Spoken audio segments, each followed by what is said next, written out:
மேலே இருக்க இந்த வீடியோ பார்த்தா உங்களுக்கு தெரியும்.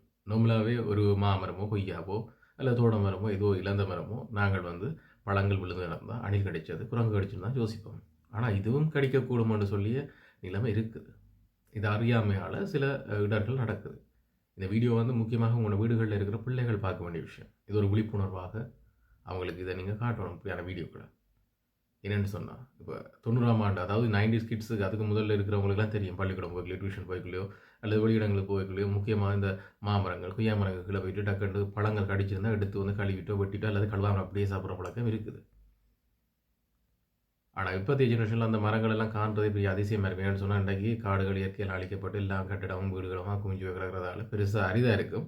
ஆனால் இருந்தும் இந்த இப்படியான சம்பவம் நடக்குது நிறைய இடங்களில். இந்த பழத்தை வந்து இப்படி பாம்பு கடிச்சிட்டு அது கொஞ்ச நாளில் வந்து என்ன செய்யும், கீழே விழும். கீழே விழுதுக்குள்ள ஒரு புள்ள அதில் போயிட்டு அது யோசிக்கும், என்ன அணில் கடிச்சது அல்லது புறம் கடிச்சான்னு யோசிக்கும். அதுகள் கூட கிருமிகள் தான் எங்களுக்கு. ஆனால் பாம்பு கடிச்சதில் விஷம் மாதிரி இருக்கும்.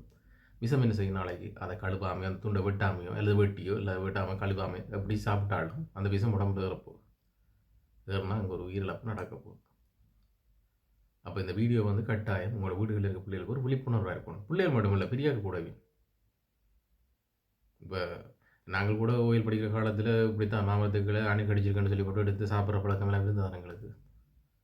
அது சின்ன பிள்ளைகிட்ட இது இருக்கும். ஆனால் இப்படியும் கடிக்கக்கூடும். இப்படியான விஷப்பாம்புகள் கூட மரத்தில் கடிக்கக்கூடும். கடிக்கும் போது என்ன நடக்கும், அதோட விஷம் வந்து அதில் பரவும்போது அதை எடுத்து சாப்பிடும்போது அது அங்கே ஒரு மிகப்பெரிய விபத்தொண்டு உருவாக்க போகுது. அதாவது ஒரு உயிரிழப்பை ஏற்படுத்த போகுது.